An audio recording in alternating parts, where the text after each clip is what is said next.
Well,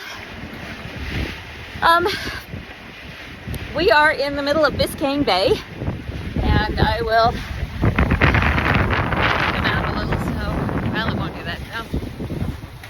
Turn around so you guys can see. And Biscayne Bay. Miami's way off in the distance. Yeah, Miami is over there. So you can't see it. But oh well, actually you can. But I can't. Well, I don't know. Can I get you guys to see it? It's fine.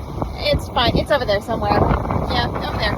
Anyway, so we've had to motor all day because we were coming up on the Gulf side and the wind has been absolutely on the nose all day long. And so I've been motoring. Troy's been taking meetings, except for, a lovely 2.5 hours where I got to go down and relax, and Troy steered. But as of right now, we've got the sails up. And I'll put them behind me so you guys can see. There's that lovely mainsail, and there's our jib. And we are barreling along at 6.2 knots. Actually, that's not necessarily our boat speed, that's our speed over ground right now. We don't actually know our boat speed at the moment because our boat speed... That's the speed through the water. Our boat speed sensor is not functioning. We think it's clogged with the scud, the little growth that's growing on our hull. So we think it's grown in because the boat speed sensor is just like a paddle wheel, and it's down under the bottom of the boat, obviously. But we have a lot of growth since we spent a couple of weeks in that marina in Key West, and so speed over ground is just the GPS speed. So yeah, so speed over ground is the speed the GPS says we're going, but the boat speed is our speed through the water, and it's generally it registers generally a little bit faster than our speed over ground. So, but we've also got a current, and I'm going to show you here. We so don't have a current. No? That's messed up because of the boat speed sensor. Ah! It's calculated. Well, okay, we don't have a current. But what we do have going on is you can see that Troy is not helming, and I'm obviously holding a phone and not helming. We have back here, right under here, that black device there. That is our autopilot, who our darling son-in-law named Terry. He named our son-in-law named the autopilot. No, I'm not saying that. We're not supposed to do that. Our son-in-law named the autopilot Terry, right? Well, we're about to fire Terry because Terry refuses to follow directions. Terry refuses to follow the chart plotter and the course that we have laid out on the chart plotter. And even if we tell Terry to just go in a straight line, Terry decides that he's gonna go off and steer us in circles and other things. Terry's a pain. I mean, Terry's... What? Start over because I said that? No, it's fine. Nobody can hear. The wind is too strong. Terry is fine. Terry is fine if you tell Terry to go in a straight line. But if you tell Terry to follow a heading on the chart plotter, or to steer into the wind or what have you, Terry loses its mechanical little mind and steers us in circles and makes us crazy. So if we can't get Terry calibrated correctly, we might have to fire Terry. So, and we're also having a fun little problem with our chart plotter in that our boat, the direction, the sensor that tells the chart plotter what direction our boat is pointed in and going is off by like 10 degrees, which is a problem when you're trying to follow a course that is on the chart plotter, but it's telling you that your boat is pointed this way and you're trying to go this way, and so you're having to, it's a pain.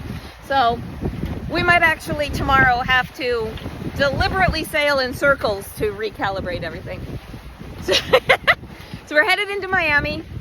We're going to the boat show this weekend. It's going to be a lot of fun. Hopefully somebody at B&G can help us to figure out how to correct our chart plotter and what to do. Hopefully the company that we got our autopilot from will be there and they can help us figure out our autopilot problems. And were there some other things we were hoping to look at while we were there, other than boats? Just get some bits and pieces of boat. Yeah, just some bits and bobs of boat gear and boat parts. Clevis pins. We need a couple of Clevis pins for all of you techno people, boat part people. You'll know what those are. And then of course just to look at the boats and have a great time doing that. So anyway, it's been a very boring day because we've been motoring. Actually, the last couple of days have been, well, nothing to make a video about. So we, Troy has had a horrendous cold and has been completely miserable. And so we anchored in a darling little cove Monday night. And lovely and protected and beautiful 7 feet of crystal clear water. And as we were dropping the hook, a shark, small 5-foot shark, swam underneath the boat and took off. Of course, so fast we couldn't get video.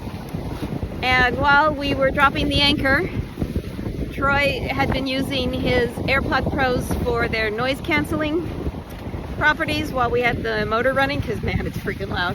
And one of them decided to take a header off the boat into the ocean. Thankfully, like I said, 7 feet, crystal clear water. Troy took a swim, was able to retrieve his AirPod, and we were able to get it dried out.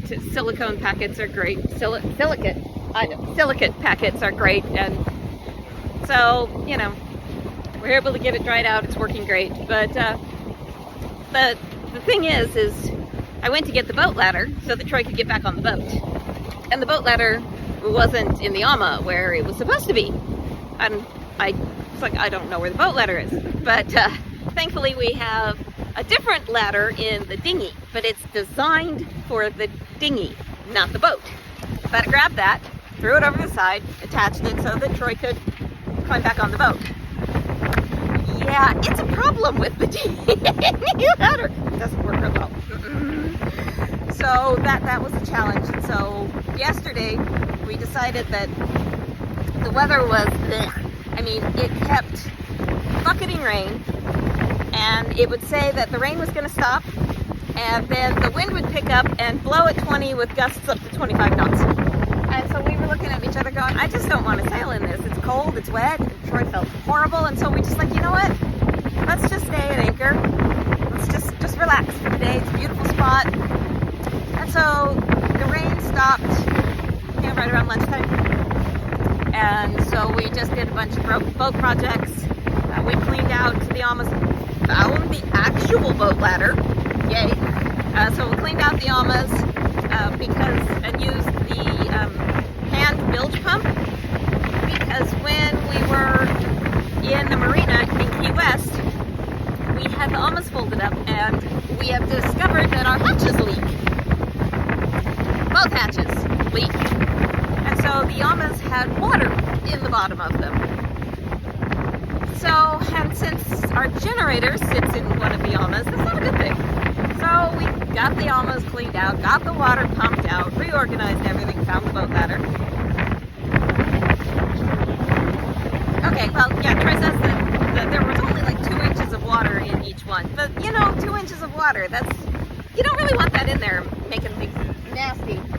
So, we were able to get that taken care of. And I was able to get a whole bunch of stuff cleaned up and scrubbed down the sides of the AMAs down to the water line to get all the gunk, because they're normally like this, right? But when we were in Key West, they were like this. And so that bottom side just got filthy, disgusting with the gunk in the water in Key West. So I was able to scrub all of that off. And oddly enough, I didn't fall off the boat. So, I got skills, man, baby. I got mad skills. So, we just did boat chores and relaxed and watched a beautiful sunset. And today, there was very little wind, and what wind we did